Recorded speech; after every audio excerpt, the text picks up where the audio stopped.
Et bonjour à tous pour ce nouveau numéro du podcast PK Foot, la prolongue, la 17e édition. Ce n'est pas Ben Segum qui présente aujourd'hui, avec un petit retour d'un chroniqueur que vous attendez tous. La 17e édition de la prolongue, c'est parti.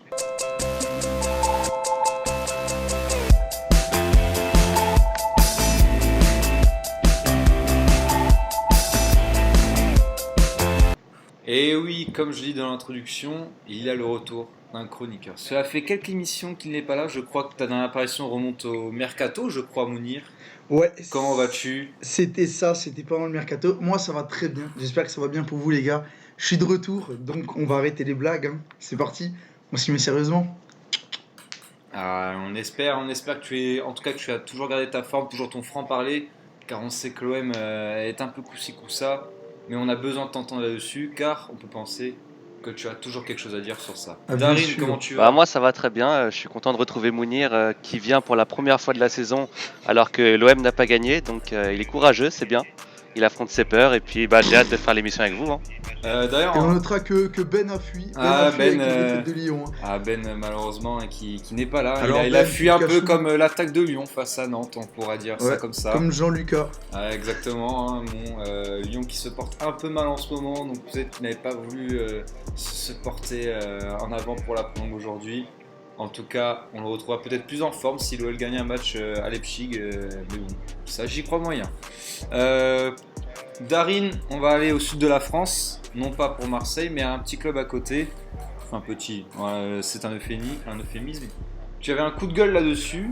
J'aimerais t'entendre par rapport à Nice, je crois. Ouais tout à fait, bah, c'est un petit club qui va être amené à grandir normalement dans les années qui arrivent.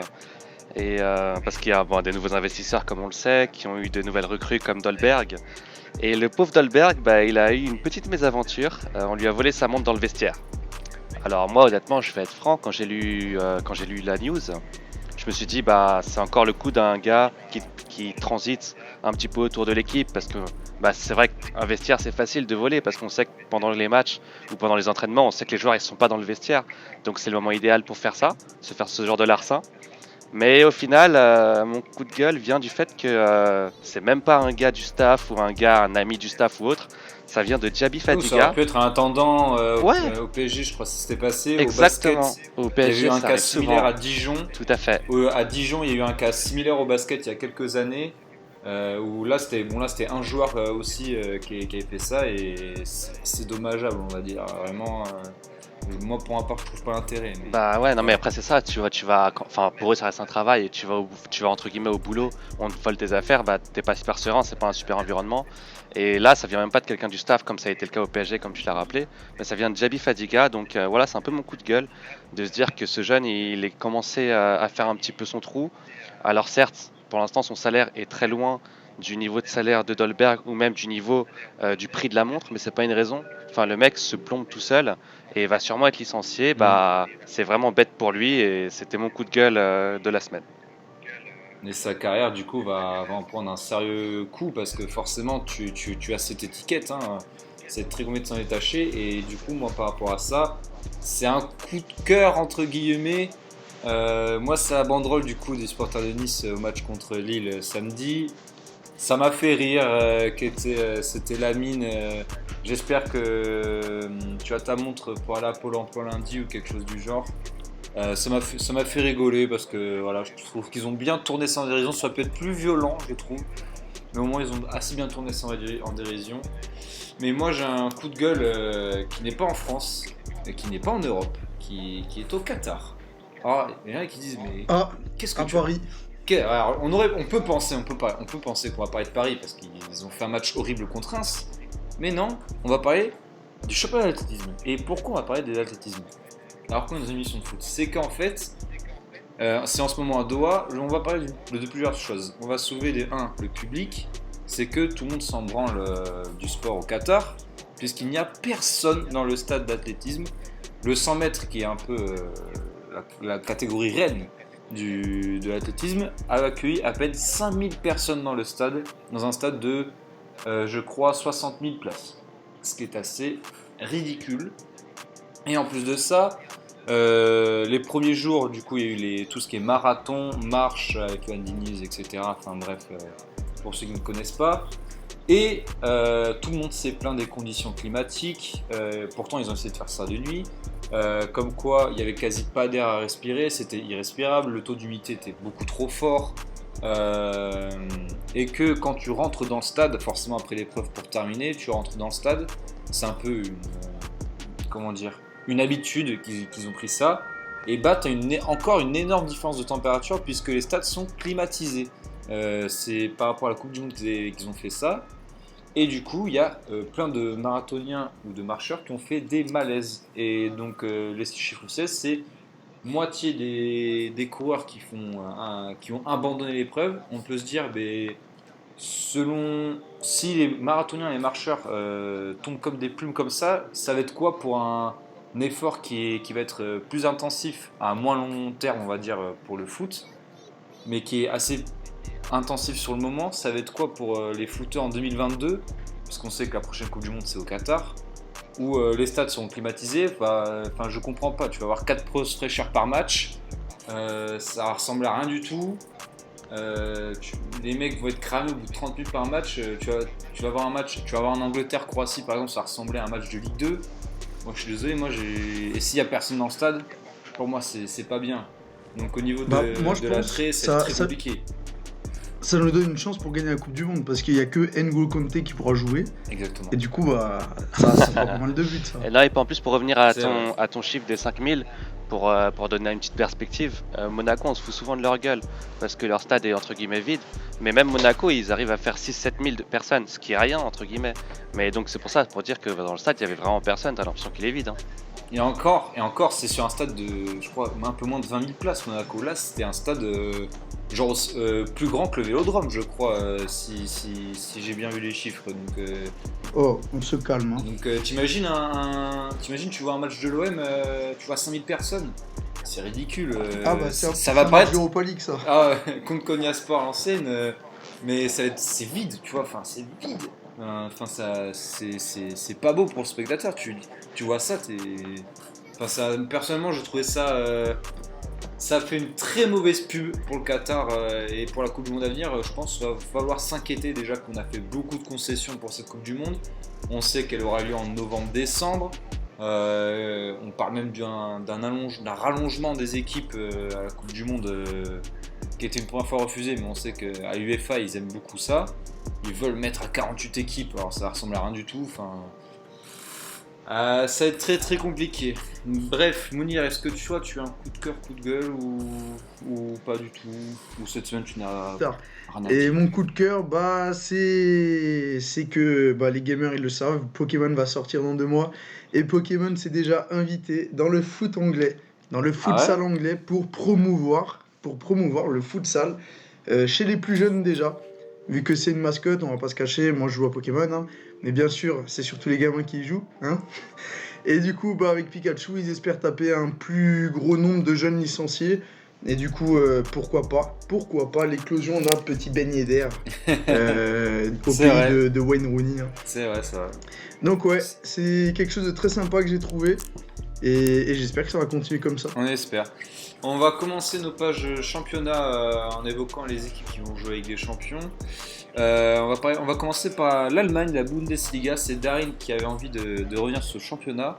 Parce que sa question c'était est-ce qu'une équipe peut-elle gêner le Bayern, et donc il a décidé de revenir sur les matchs du Leipzig qui va affronter Lyon notamment en Champions League ce mardi, et Dortmund qui affrontait le Werder de Brême. Dortmund qui lui aura un match plus facile puisqu'il affrontera le Slavia Prague mercredi notamment. Darin, que peux-tu nous dire sur ces 2 matchs? Alors encore Dortmund, comme je l'avais dit, c'est pas sûr que ce soit plus facile parce que Slavia, je l'ai dit, ni Dortmund ni le Barça n'est sûr de faire les 6 points face à eux. Bon, petite parenthèse à part. Leipzig contre Schalke, donc qui se terminait avec une victoire de Schalke sur la pelouse du RB. Donc c'était une grosse surprise. On a eu 10 minutes de rodage avant que Sabitzer frappe la barre, et une grosse double occasion de Forsberg et Sabitzer qui a été arrêté par Nöbel. Alors Nöbel, je le connaissais pas trop, enfin j'avais lu des trucs sur lui mais je l'avais jamais vu encore vu que c'est la première fois que je regarde Schalke cette année. Et franchement il a l'air d'être vraiment très très prometteur. Et je comprends mieux pourquoi ils ont envoyé Farman à Norwich, alors que pour moi, Farman, c'est un des meilleurs gardiens allemands. Bah, je comprends mieux, même s'il a fait une grosse bourde sur une frappe de Forsberg pour le 3-1. Mais en tout cas, Neubel a vraiment des similarités avec Neuer, même dans sa gestuelle, etc. Donc c'est assez impressionnant. Il y a Amin Harit, qu'on connaît bien, nous, parce qu'on l'avait vu à Nantes. Il a vraiment une protection de balle de porc, quoi. Franchement, bah, c'est le commentateur, il disait, bah, pour lui prendre la balle, il faut faire faute. Bah, c'est exactement ce qui se passait. Je crois que rien que sur la première période, il a dû avoir une dizaine de fautes sur lui, ou presque. À ton avis, c'est cette dernière année à Schalke, à Minarit, ou Je il sais reste pas, peut-être je sais pas. dernière année à Bah, Schalke? il y a vraiment moyen parce que s'il fait toute cette saison à ce niveau-là, je vois pas comment un gros club pourrait ne pas se positionner sur lui. Enfin, vraiment, je vous invite à regarder Schalke parce que ce qu'il a fait sur ce match, c'était vraiment très fort. Et les joueurs qui m'ont fait grosse impression aussi, il y a Serdar au milieu qui fait beaucoup de courses, qui est très très bon. Et côté Leipzig, malgré la défaite, Upamecano, comment dire, il a une impression de puissance qui est assez incroyable. Enfin, vraiment, il a l'air infranchissable au niveau de la force. Ça, c'est assez fou. Leipzig a pas réussi à mettre son jeu en transition. On sait que comment il joue avec Nigelsmann notamment, ça a été amplifié, mais ils ont toujours joué de cette façon en transition. C'est-à-dire qu'ils n'ont pas beaucoup de joueurs de ballon entre guillemets. C'est tu donnes la balle et tu cours vite, etc. C'est pour ça qu'Nkunku d'ailleurs s'en sort plutôt pas mal là-bas, vu qu'on voit moins ses lacunes entre guillemets techniques. Mais Wagner, qui est l'entraîneur de Schalke, a réussi à faire imprimer un énorme pressing sur le porteur, qui était accompagné en bloc, ça glissait bien. Et du coup, bah, à chaque fois, le porteur avait 3 joueurs autour de lui. Du coup, ça, c'est peut-être une piste de réflexion pour Silvinho, s'il veut contrer Leipzig. Parce que bah, si tu les empêches de déployer ce jeu en étant très compact, bah, honnêtement, bah, ils seront impuissants, quoi. Donc ça, c'est assez intéressant pour eux. Et niveau Dortmund contre le Werder, donc ça s'est terminé à 2 partout. Le Borussia, comme d'habitude, hein, ils ont pris le premier but, ils ont fait n'importe quoi, même s'ils ont pu égaliser. Mais pour eux, c'est encore une fois une mauvaise opération de faire match nul, parce que bah, franchement, quand ça bouge, ça fait mal, mais plein de fois, ça s'arrête de bouger, ça arrête de jouer à Dortmund, on ne sait pas trop pourquoi. Donc c'est assez préoccupant. Et au niveau du coup, bah, j'ai du mal à les voir s'ils continuent à jouer comme ça, parce que là, c'est déjà le 3e ou 4e match que je vois de cette saison. J'ai beaucoup de mal à les voir rivaliser avec le Bayern sur la durée, mais vraiment. Alors que sur le papier, ils ont vraiment des ingrédients assez incroyables. Et concernant le Werder, bah, j'ai trouvé Klaassen vraiment bon. Bittencourt pas mal, même s'il est pas au niveau de Kouz dans la créativité, mais il apporte beaucoup de percussions. Et enfin, j'ai bien aimé également le match de Ratchika qui a marqué et qui a été vraiment énorme dans les allers-retours. Et concernant Dortmund, bah, Götze a beaucoup apporté dans la fluidité, contrairement à Alcacer, pardon, qui est vraiment juste un finisseur. Et j'ai été content de revoir Daoud, qui est un super joueur, et bah, il était sur le banc ces derniers temps, et là ça fait plaisir de le voir sur le terrain. En plus recruté, je sais plus si c'était la saison dernière ou cet été qu'il a été recruté par Dortmund. Il a été recruté au prix cher, donc c'est vrai que forcément ça fait plaisir de le voir car c'est un excellent joueur. Moi, pour revenir sur Schalke, moi je les avais vus, c'était contre le Bayern. Ils avaient pris certes 3-0, mais ils avaient pas du tout été ridicules et c'est une belle équipe, une assez belle équipe de première ligue, j'allais dire, pas du tout, de Bundesliga, qui a vécu une saison dernière absolument horrible. Je crois qu'ils ont fini limite barragiste, ils étaient 15 ou 16e, quelque chose comme ça. Ils avaient fini à une place très très loin de leur standard habituel. Donc ça fait plaisir de les voir là. On va aller en Italie maintenant, en Serie A, où l'Inter continue d'impressionner comme favori, tandis que d'autres grosses équipes plongent. Je vais parler du coup des deux clubs du Milan, hein. L'Inter qui a gagné 3-1 avec autorité contre la Sampdoria en faisant un peu tourner, puisqu'il y a le jeune Bastoni qui a joué notamment. Et c'était un excellent bonne première pour lui. L'Inter qui a été pourtant réduit à 10 après l'expulsion d'Alex Sanchez, qui a marqué pour ses débuts. Alex Sanchez avec l'Inter en tant que titulaire, il était associé à Lautaro Martinez en pointe et ça s'est très bien passé pour lui. Certes il finit sur une expulsion, mais voilà, l'Inter qui a mené 3-1 contre la Sampdoria qui n'arrive pas à démarrer cette saison, qui est dernière. Donc voilà, et on va aller sur l'autre club du Milan qui affrontait la Fiorentina, et là je pense que Mounir je pense qu'il est un peu heureux de voir comme Darin aussi, toute la France, hein. Franck Ribéry qui a été France, hein, je pense, ouais. exceptionnel. Contre la Fiorentina, il a livré une prestation de haut vol. Sur le premier but, il fait un double contact. C'est horrible ce qu'il a fait sur le premier but. C'est horrible. C'est incroyable. Et ensuite, malheureusement, il passe Chiesa provoque penalty. Ensuite, il marque le but du 3-0 pareil en passant entre deux défenseurs. Il obtient une ovation du San Siro. Un match Franck Ribéry qui est là hein, depuis ses débuts en Serie A, qui est vraiment solide, hein, ça fait vraiment plaisir de le voir. C'est super cool de le voir à ce niveau. Maintenant, pour revenir à l'Inter, il y avait une question que Darin pouvait poser, c'était est-ce qu'il pouvait être champion dès la première saison de Conte, comme ce qu'il avait fait à Chelsea et même à la Juventus, hein, je crois qu'il était champion dès sa première saison. Est-ce que c'est peut-être un rituel qu'il a, Antonio Conte, à être aussi bon lors de sa première saison pour peut-être être champion? Mais moi je vais répondre que je vais quand même attendre avant de m'enflammer. La preuve, il y a dimanche, il y a Inter-Juventus. Après ce match, je pourrais juger en tant que supporter interiste si oui ou non ça peut être champion. Darin, toi t'en penses quoi de l'Inter qui peut être potentiellement champion direct? Pour l'instant, c'est sans faute, c'est ça qu'il faut signaler, c'est que des victoires. Et dans la liste des adversaires, il y a quand même eu le rival milanais, l'autre équipe, donc l'AC Milan. Il y a également eu la Lazio. Et en fait, moi, ce qui me fait penser qu'ils peuvent peut-être être champions, c'est que j'ai l'impression que Conte va pas mettre beaucoup de billes en Ligue des Champions entre guillemets, que son objectif vraiment c'est le championnat, là où la Juve, ouais, je pense pareil aussi. ils s'en foutent un peu entre guillemets, je pense, ouais. Alors que la Juve, c'est vraiment leur objectif depuis des années. Et là, ils vont l'attaquer fort parce que c'est une des dernières opportunités pour Cristiano. Et du coup, je pense qu'ils vont laisser peut-être quelques plumes en championnat, surtout que Conte, son équipe a l'air vraiment solide et ça n'a pas l'air d'être le genre d'équipe qui va laisser beaucoup de points même face aux petites équipes. Et ouais, c'est une équipe qui laissera pas beaucoup de points parce que de toute façon, leur objectif c'est le championnat et ils ont une sorte de rigueur. Conte, il y a une anecdote que j'avais lue sur un article de lui quand il était entraîneur de la Juve et qui visait les 100 points en Serie A alors qu'il était champion depuis longtemps, etc. Et qu'à ce moment-là, Buffon avait eu le malheur de négocier des primes pour le titre de champion, etc. Et Conte avait pourri son vestiaire, avait insulté Buffon de tous les noms, enfin selon l'article de SoFoot, et j'y crois un petit peu. Et voilà, il a cette rigueur-là de vouloir tout le temps gagner, et pour lui, le championnat italien représente énormément. Donc je vois bien l'Inter être champion cette année, même si ça semble assez incroyable vu l'armada de la Juve, mais je pense que l'Inter va le jouer plus à fond. C'est clair. Est-ce que Mounir, t'as un avis ou malheureusement tu connais que trop peu la Serie A Moi je sais que t'es un inconditionnel de l'Inter.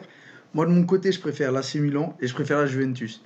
Mais avec tout ce que Lukaku prend dans la gueule depuis le début de saison et avec le communiqué là, de tes supporters ultra de l'Inter Milan, je serais tellement content de voir l'Inter championne avec Lukaku meilleur buteur de Serie A que ça me ferait plaisir de les voir champions. Et en plus, moi, ça me ferait bien fermer ma gueule parce que moi, j'insultais Lukaku à son arrivée. Donc, oui. Surtout que Sanchez a marqué ce week-end, il me semble. Et si en plus Conte arrive à faire rejouer au foot avec Sanchez. Ouais, il a marqué. Alors là, je suis désolé, mais c'est incroyable. Guigui Prono, là, ça me ferait plaisir. Guigui. T'inquiète, hein. Moi aussi ça me ferait plaisir. Hein. Moi, je serais très content. Déjà dimanche, il y a Inter Juventus. 20h45, ne loupez pas cette rencontre. En plus, c'est à San Siro. Donc, j'espère que ça va bien se passer. Et Forza Lukaku, la team Gros Bide vaincra. Je suis de cette team-là, donc je peux que être d'accord. La team Domac. Voilà, je cherchais. Exactement. On va passer à l'Espagne, où il y a eu une belle affiche ce week-end, notamment Atlético Real. Même si avec Darin, je pense qu'on va parler d'un même joueur lors d'un autre match de Séville Sociedad. Je pense qu'on va avoir un œil sur un petit prodige, ancien prodige du Real, qui est prêté à Sociedad. Je pense qu'on va peut-être parler de lui durant cette petite chronique espagnole. Darin, qu'as-tu à nous dire sur ces deux rencontres sur le derby de Madrid, c'était un gros match sur le papier, mais sur le terrain c'était très pauvre. Ah oui, c'était. J'ai vu Franchement, aussi, aucune projection, c'était chiant. aucun décalage. En fait, Ah, t'avais l'impression que les mecs ils voulaient juste rester en place et essayer de marquer sur un accident, mais surtout pas prendre de risques. Donc bah, fatalement, il s'est rien passé. Enfin, honnêtement, il y a Oblak qui a fait un énorme arrêt sur la tête de Benzema, mais c'est à peu près tout parce que bah, après même la frappe de Kroos de Oui. loin, je sais pas si tu t'en rappelles parce que c'est pas non plus incroyable. C'était un autre arrêt entre guillemets un peu difficile, mais ça va. Hmm. Pour un mec de son niveau, ça va. Et Courtois, je pense qu'il a pas fait un seul arrêt, bah, sinon il aurait encaissé un but. Non, je plaisante. Mais bon, en tout cas, il aurait été en difficulté. Et non, par contre, je pense que tu es assez d'accord avec moi. J'ai bien aimé le match de Partey, que ce soit dans son volume de jeu, son intelligence dans les passes, les déplacements pour compenser les trous. Mais Ah, ouais, Partey de l'Atlético était excellent. Il a fait l'un des premières actions que j'ai vues du match. Il fait une ouverture pour Joao Félix en ouais, profondeur qui exactement. est magnifique. C'était assez beau à voir. En plus, il était un peu partout. Je pense que c'était le meilleur Oui, joueur oui, mais d'Atlético sans forcer. c'est un peu Je pense bizarre dans ce un derby soir-là. de si haut niveau. Alors, avec tout le respect que j'ai pour ce joueur qui est quand même très bon, mais c'est pas Hmm. lui qui est censé crever l'écran dans une telle Ouais, rencontre. Donc, ça prouve que ça a été pauvre. Donc, c'est je vais ça. vite aller sur Séville Sociedad avec. Ouais, dis-moi. Attends, juste avant, on va quand même couper parce qu'il y a une information qui peut être importante, c'est que apparemment, je ne l'ai pas vu en direct, c'est qu'apparemment Sergio Ramos aurait insulté l'arbitre et il risque très très Ah ouais, gros. ouais, Apparemment, il il a risque. insulté très très fort. Je vais pas le dire parce que tu vas le biper au montage. Ouais, c'est entre Ah 4 et bah 12 bien sûr, matchs. mais Ouais, 4 et il 12 risque matchs. jusqu'à. Ouais. J'ai entre 4 et 12 matchs. Alors ceux qui l'ont sur MPG, pas moi, ça serait con pour eux, hein, mais bon. Entre 4 et 12 matchs de suspension, c'est assez fort. Je ne sais pas ce qu'il a dit, je pense que. Pour que Mounir me dise ça, c'est que je pense que c'était. C'est très fort. Ça C'est devait très parler très de. très fort. Ça, je pense que ça devait Ouais, parler bah, de la c'est ça, famille et de c'est ça. Ah l'arbitre. oui, oui, ça Mais part surtout, en récemment. plus, Ouais, Diego bon, Costa avait d'accord. pris 8 matchs l'année dernière pour une affaire similaire. Donc, ça, franchement, ça augure rien de bon pour le Mm. Real. Ouais, En Espagne, ils sont assez durs au niveau des sanctions. Je pense que c'est plus ouais, non, fort que la France au clairement, niveau des bah, Ah parce que. sanctions. mais ce qu'il a dit, c'est pire Mm. que ce que Diego Costa avait dit, Mais hein. bon, on verra ça parce que Donc, bon, n'oublions pas non alors plus là, que on le verra lobby ça. Mm. du Real est assez puissant. Et donc, honnêtement, s'il prend vraiment genre 8 matchs comme Diego Costa l'année dernière, honnêtement, les Real, c'est sûr à 100% qu'ils sont pas champions. Parce qu'il y a un Real avec lui et sans lui. Et donc, je vois mal. Mm. Après, peut-être que je me trompe et que demain, on va voir qu'il va prendre 10 matchs, hein. Mais je vois très mal Florentino le laisser prendre 8 matchs de suspension sans rien faire. Donc, voilà, on verra. Mais je vais repasser vers Séville Sociedad. Mm. J'avais pas encore vu la Sociedad, mais avec Yann Ouzage, Odegaard dont tu voulais parler évidemment, mais aussi Oyarzabal et William Ouais. José, il y a quand même une ligne offensive assez intéressante. Et du côté andalou, bah en fait t'as plein de nouveaux et c'est même incroyable qu'ils soient à un tel niveau cette année parce que ils ont une quinzaine de recrues. Tu vois du Koundé, Diego Carlos, Reguilón, c'est-à-dire que trois quarts de leur défense c'est des nouveaux. Ils avaient Ocampos et d'ailleurs qui a mis un super but dédicace à Mounir et Oliver Torres. Ouais, Incroyable cet c'est des Ocampos. nouveaux et De Jong aussi. Et encore d'habitude ils ont Jordan qui entre en jeu qui est aussi un nouveau. Donc j'étais surpris de voir ce melting pot entre guillemets ce que ça allait donner. Alors moi je pense que tu seras d'accord avec moi Guigui, je te laisserai parler du match après, mais j'ai adoré l'entame de la Sociedad. Ils ont un système simple en sans ballon, hein, les attaquants essaient de couper la ligne de passe à la relance et une fois qu'ils sont passés, parce que bah, forcément ils peuvent pas tenir tout, bah, une fois qu'ils sont passés ils coulissent, tout le monde coulisse et ils font des sorties de balles ultra propres. Mais honnêtement les sorties de balles étaient magnifiques. Mais le Mm. problème c'est que bah, une fois que Séville a égalisé, bah, ils ont arrêté de jouer et ils ont subi franchement pendant tout le match. Et le 3-2 est assez trompeur au final parce qu'ils ont vraiment été dominés de la 20e à la 80e minute quoi. Et c'est un peu dommage parce qu'ils avaient montré de super belles choses pendant 20 minutes et ça donnait envie d'en voir plus. Et j'ai bien aimé aussi l'utilisation de la largeur de la part de Séville, que ce soit avec Navas ou Reguilón. Franchement, si t'es un latéral là-bas, tu te régales. Et franchement, c'est assez pas mal à voir. Lopetegui se rachète entre guillemets un petit peu une réputation après ce qui s'est passé au Real et en sélection espagnole. Et c'est une bonne chose pour lui parce que c'est pas non plus un clown et je pense que ça lui fait du bien de montrer qu'il sait faire des belles choses. Ouais. Exactement. Et pour revenir sur Odegaard, moi je suis satisfait de sa saison pour l'instant à Sociedad. On sait que c'est très compliqué pour lui, son début de carrière, enfin, surtout depuis qu'il est au Real. Plus tôt dans la semaine, contre Alaves, je crois c'était. Il Ouais, a c'était fait ça, ouais. une passe décisive, une passe Avec un petit pont laser juste avant. incroyable. Et il y avait un tweet derrière qui m'a fait beaucoup rire. C'était que le tweet disait: c'est con que le Real, leurs deux meilleurs milieux, ils soient prêtés, en parlant de Ceballos et Odegaard. J'étais assez d'accord parce que vu le niveau de Toni Kroos ou de Luka Modric depuis 2 ans, c'est vrai que c'est dommage de les avoir prêtés. Mais en tout cas, je suis assez content pour qu'ils fassent une bonne saison. Assez content pour Januzaj aussi, hein, qui est là. Hein, Lui aussi, il a fait une super passe laser, justement, dont tu parles. Qui a été excellent. Qui était d'ailleurs, grâce à une bonne deuxième partie de saison, c'était il y a 2 ans, il était parti à la Coupe du Monde en Belgique. Il avait d'ailleurs inscrit un très beau but. Donc voilà. Sur ce, on va passer sur la Ligue 1, la Ligue des Talents.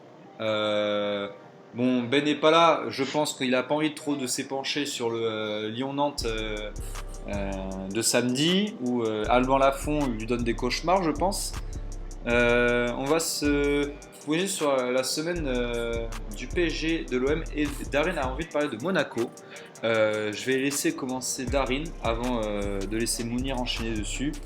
Darin, que penses-tu d'un peu du revival, on va dire, de la renaissance de Monaco? Et c'est enfin, peut-être qu'ils ont Ouais, enfin c'est lancé clair, leur super saison. semaine pour eux avec ces 2 premières victoires. Et honnêtement, je m'attendais. On l'a dit, hein, pour ceux qui nous suivent un peu, ça fait des semaines qu'on dit que Monaco a l'effectif pour enchaîner les victoires en Ligue 1. Ça, on le savait. Et par contre, j'étais le premier à penser que ce déclic, il l'aurait une fois que Jardim serait parti. Et du coup, je pensais que Nice allait les enterrer. Et bah, pas du tout. On a eu un énorme match de Golovin, notamment. Et une défense beaucoup mieux protégée avec un trio Bakayoko, Golovin et Fabregas, donc qui prend ses marques et qui est pour l'instant très prometteur parce que chacun se complète plutôt bien. Et et donc ce milieu protège beaucoup mieux la défense. Bizarrement, on a vu Geberson ce week-end avoir un niveau beaucoup plus décent par rapport à ce qui se passait avant. Et je pense que c'est tout simplement parce qu'il est mieux protégé. Évidemment, on ne peut pas parler de ces 2 victoires sans aborder le duo magique. Ben Yedder qui est hyper efficace et qui lit super bien les appels, et Slimani qui le sublime. Alors Slimani, honnêtement, Champion d'Afrique. voilà ce que j'allais dire. J'ai même pas eu le temps, Mounir, de te faire plaisir parce que tu t'es servi toi-même, mais t'as bien raison. Il revit, Slimani, il revit, c'est Non mais incroyable. Hein. c'est pas, pour moi c'est pas il revit, c'est pour moi il a jamais été à ce niveau. Enfin, j'ai pas suivi toute sa Zizou. carrière parce que Zizou.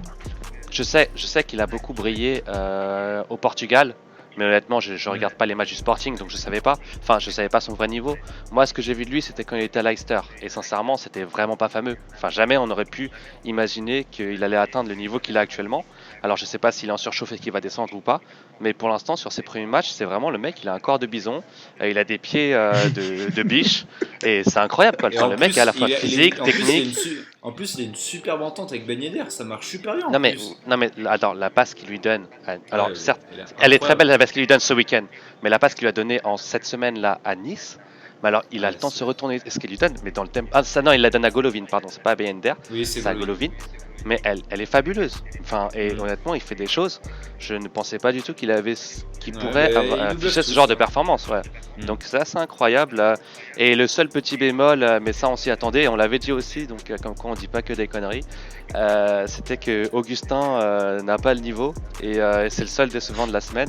Et bizarrement, Quelle surprise. il a perdu sa place directement, donc ça c'est pas une surprise.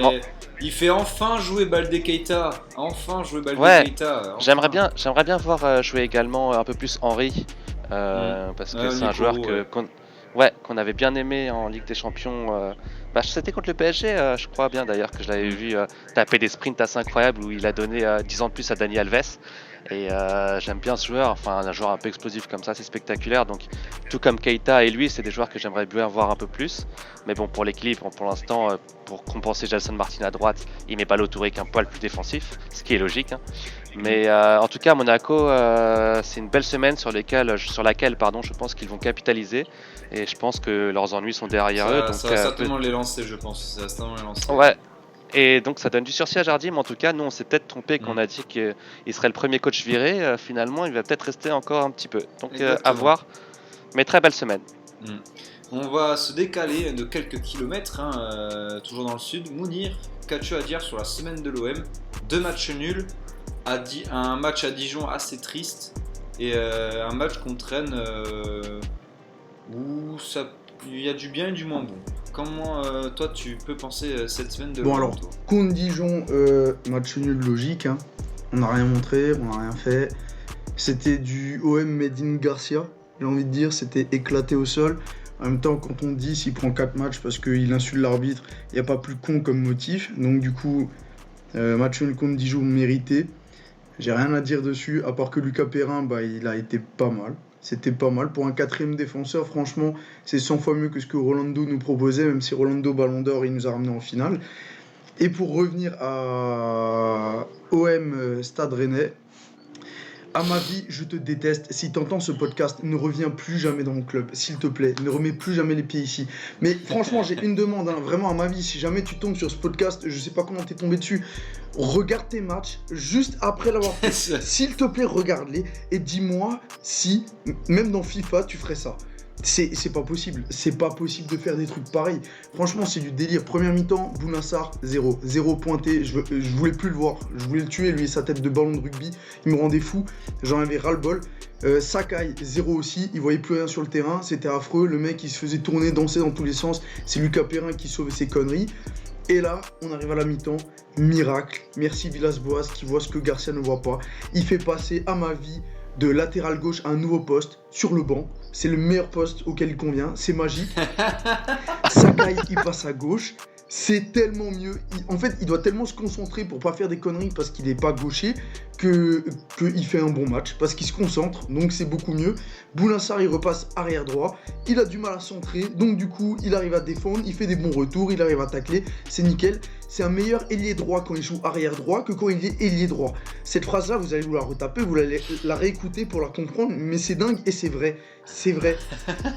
Rongier qui a eu du mal à rentrer dans le match première mi-temps, comme tout le monde, il a vu à ma vie sur le côté gauche, il a eu la tête qui tournait, il faisait n'importe quoi. Deuxième mi-temps à ma vie, il sort lui aussi, il va beaucoup mieux. Benedetto, entre faire la passe à Bounassar ou à Radonjic, il préfère tirer de 50 mètres. Je suis d'accord avec lui. Bon, il a merdé, tant pis, mais je suis d'accord avec lui sur le fond et la forme.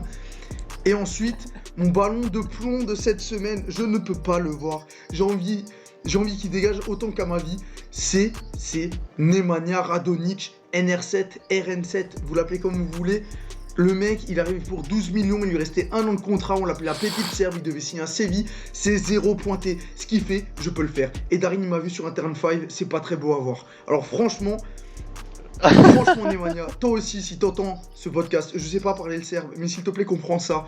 Arrête tes conneries, tu sais courir vite, NG, il savait aussi courir vite et il a réussi à mettre des buts à l'OM. Donc s'il te plaît, essaie de faire comme NG. Je t'en demande pas plus, je t'en demande pas moins. Juste de faire comme NG pour qu'au moins tu parles pour le même prix que lui plus tard. S'il te plaît. Mais arrête tes conneries. Parce que arriver jusque dans la surface, tout ça pour te planter devant Damien Da Silva. Damien Da Silva, je te respecte, hein, mais t'es en charnière avec Jérémy Morel. Désolé, hein. Non, Radonjic, il doit vous bouffer tous les deux, c'est pas possible. C'est pas normal. Franchement, Radonjic, non, tu peux pas coûter 12 millions et faire ça. Le dernier qui jouait aussi mal à l'OM, c'était Saber Khalifa, il voulait qu'on l'appelle. C'était zéro. Et on l'a fait jouer à tous les postes pour essayer qu'il marque. Et il a mis qu'un seul but. Contre Montpellier, une déviation entre les jambes. Radonjic, il n'y arrive même pas. Nkoudou, il tire dans le pif, ça rentrait dans le but. Ouais. Radonjic, il n'y arrive même pas. Radonjic, il arrive dans la surface, il tire dans le dos des mecs pour glatter. Je perds les mots. Pour gratter un corner, il tire sur les gens. Alors qu'il pourrait. Il fait tout le temps la même feinte, tu vois. C'est comme quand t'es en district et qu'il y a un mec qui fait tout le temps la talonnade. Tu le connais, ce mec-là, Tu le connais, il fait la talonnade parce qu'il l'a vu sur FIFA et tout, il essaye. Et ben Radonjic, c'est pareil avec sa feinte de merde. Radonjic, le but d'une feinte, c'est que tu l'as fait tellement peu souvent que le mec, il s'y attend pas. Radonjic, il te l'a fait 10 fois sur 9. C'est pas possible, c'est horrible. Radonjic, dégage. C'est tout ce que j'ai à dire. Mais Rongier, respect frérot. Et Lucas Perrin, pour un 4ème gardien, énorme. Il fait un super taf, mais il devra quand même dégager. Défenseur. Il devra quand même dégager quand Camara et Alvaro arrivent. Mais pour un 4ème défenseur, merci Darin, c'est pas mal. C'est tout ce que j'ai à dire. Et premier but de Keita première Charles. tête. Mais lui, s'il pouvait éviter de couvrir comme Karim Rekik, là, ça nous ferait tous des vacances. Parce que ça... Oh, Karim Rekik. Ouais, mais c'est son champ. Que devient Karim Rekik ? Ça va être... Que devient-il ? C'est pas possible de défendre comme ça, il défend trop mal, au secours. Enfin, le marquage, c'est pas ça. Duel de la tête, il est incroyable, mais au marquage... faut arrêter, mec. Tu couvres Mbaye Niang, hein, c'est pas triste, le Ballon d'Or. quoi. Hein. C'est. En tout cas, on a Mounir. C'est pour ça qu'on te veut dans le podcast. Hein. Ça m'a fait bizarre d'entendre. Oh là là. La minute, défouloir. À noter qu'il y avait encore peut-être une présence encore d'embrouille. Hein. L'OM peut être fort sur cette saison, hein, avec Strootman qui peut gérer les vigiles en boîte de nuit. Hein, c'est un peu son rôle. Hein. Bagarre, on se rappelle, on se rappelle, ça avait commencé dès la pré-saison. Hein. Dès la fin de match contre Saint-Etienne, on se rappelle. Hein, ça se la mettait. Est-ce que tu vois la mâchoire de Strootman? Comment tu veux l'arrêter? C'est un pitbull, le gars. Enfin, c'est un pitbull dans le FC Bagarre. Hein. Une fois sur le terrain, il disparaît. Rien à voir avec le Strootman de Roma. Ah là, ça c'est sûr. J'étais un peu énervé comme toi après le match contre Reims, hein, puisque étant supporter du PSG, je pense que je pouvais être assez énervé après un match tout simplement horrible, de par déjà les choix tactiques de Tourelle, de mettre Mbesso qui est un central à droite. Le mec n'a jamais joué à ce poste, et sachant qu'il a que 17 ans, t'as raison, mais crame-le devant tout le monde pour sa première au parc. Hein. Le pauvre, il a 17 ans, il se fait siffler quand il sort parce que il sait rien faire à droite, le pauvre, c'est pas son poste. Je suis d'accord que Meunier est nul. Mais autant mettre Meunier. Donne-moi Meunier et moi je te donne à ma vie et tu comprendras c'est quoi ce que c'est d'être nul. Hein. Et en plus, c'était mercredi, ouais, Kurzawa, horrible, Paredes, je ne comprends pas comment il a coûté ce prix-là contre le Zénith. C'est un des pires transferts que j'ai vu de ma vie au PSG. Ça se voit avec le transfert de Krikoviak. Ah non, Krikoviak a toujours été meilleur que Paredes. Non, vraiment. Non. Krikoviak a un peu de respect. Franchement, Krikoviak, il a fait à part faire une énorme bourde à Toulouse.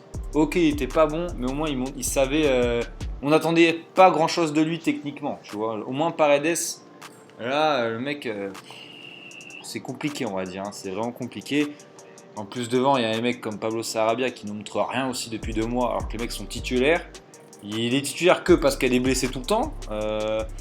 Donc, attention. Samedi, match à Bordeaux. Et étonnamment, même si le score ne laisse pas transparaître ça, puisqu'il n'y a eu que 1-0, c'est l'un des matchs les plus aboutis du PSG que j'ai trouvé. Défensivement, je trouve que c'était organisé, mais d'une façon, c'était terrible pour Bordeaux.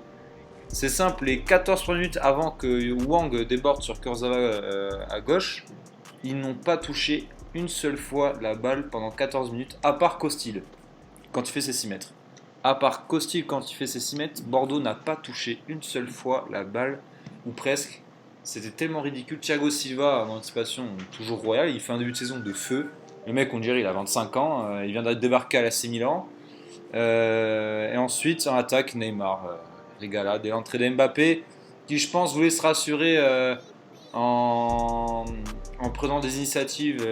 Trop d'initiatives, parce que le mec bouffe un peu la feuille, hein, avec des multiples tirs ratés face à face, etc. Mais bon, voilà, Mbappé qui donne une passe D à Neymar. Match encore un peu raté de Sarabia, malheureusement. Ça me fait assez peur pour lui. Même sur Bean, je voyais les commentateurs disaient que j'étais assez d'accord avec eux, qui disaient je pense qu'il va être en manque de confiance. Après, je pense que Tourelle ne l'aide pas aussi. Je pense que son placement dans le jeu ou le type de jeu que Tourelle veut, je pense qu'il n'est pas encore trop adapté, il doit s'adapter. Donc peut-être ce sera mieux plus tard dans la saison. Et Kurzawa va mieux. Il a à peu près joué au foot samedi. On l'avait vu un peu ému à la mi-temps déjà à la sortie, il pleurait. On l'a vu cette match ce soir, il pleurait à la fin du match contre Reims. Mais on l'a vu un peu ému à la mi-temps quand Narbonne lui a rappelé donc, son match de mercredi et lui a rappelé la chance qu'il avait de jouer ce match samedi. On le sentait un peu ému, il disait oui, il disait qu'en gros il sentait heureux d'avoir cette chance parce qu'il pensait ne plus en avoir. Donc ça c'est bien, au moins il a prouvé qu'il était là, même si Bernat est largement numéro 1 je pense à ce poste. Le PSG va mieux, se rassure, avoir un déplacement qui va être compliqué à Galatasaray. Et en parlant de Galatasaray PSG, du coup on va parler Ligue des Champions. Je vais mettre le planning sous les yeux, puisque nous allons faire nos pronostics, messieurs. On va commencer par 2 matchs. J'ai annoncé que je vais pronostiquer tout l'inverse de Guigui. Ok. D'accord, ok, il n'y a pas de souci. On va pronostiquer 2 matchs mardi, Tottenham Bayern et Galatasaray PSG. Pour ma part, ça sera Bayern et PSG. Mounir et Darin, vous voyez Pareil. quoi? Tottenham Pareil. et Mounir. Galatasaray. Ah, donc du coup, tu pars vraiment sur l'inverse. Je hein. pense que l'ambiance de feu de Galatasaray va faire mal aux oreilles du PSG. Ouais, en plus, c'est à pas Neymar. On sait que l'animation offensive peut être assez compliquée selon les équipes. Pour les matchs de mercredi, nous allons pronostiquer LOSC Chelsea, Leipzig Lyon et Barcelone Inter. Mounir, tu T'as commences. dit LOSC Chelsea, hein? Oui, LOSC match Chelsea. Ok, Barcelone Inter Barcelone. et Leipzig Lyon. Allez, une pièce sur Sylvie. Allez, Lyon. Allez Lyon, ok. Darin. Alors Lille-Chelsea, en vrai, je pense plutôt au match nul, mais ouais, on va dire match nul. Barça-Inter, j'ai dit un match nul aussi. Ok. Et après, c'était... excuse-moi, j'ai un trou là tout de suite. Leipzig contre Lyon, je Oui. vois Leipzig Ok. gagner. Pour ma part, ça sera Chelsea, Barcelone et Lyon. Voilà. Je vois Lyon faire un exploit un peu à... Ils nous ont invité des exploits un peu à contre-courant. Donc voilà. Et Barcelone, je tiens à dire, je sens un scénario bâtard. Je sens que l'Inter va dominer tout le match. Enfin, va avoir beaucoup plus d'occasions, etc. Mais que Barcelone va s'en sortir sur une action un peu inattendue. Voilà. Ça sera mon prono, un bon 1-0 bâtard pas mérité. Sur ce, on va se quitter là-dessus. On espère que cette 17e émission vous aura plu. Mounir, Ouais. on espère te revoir plus souvent. Tu nous as manqué au podcast. On a envie de t'entendre, on a envie de te déverser ta haine sur ma vie Oh chaque non, week-end. ah non, je vais me faire mal à la voix là si je continue. C'est vrai. Mais on espère te voir aussi déverser ta joie. Peut-être si l'OM gagne le week-end prochain, peut-être. Je ne sais. Attention. En tout cas, j'espère que ça vous a plu. Faut ressortir la fin avec les pronos, hein, on sait jamais. Parce que moi, je suis un pronostiqueur assez nul. Et donc, on sait très bien que si tous mes pronos passent, je pense qu'il faudra garder cet extrait et le mettre en épinglé sur Twitter comme célébration. Voilà, je tiens juste à dire ça. Sur ce, portez-vous bien cette semaine. On se retrouve la semaine prochaine pour la 18e avec peut-être Ben de retour. Salut Ciao les gars. tout le monde, bonne soirée. Ciao.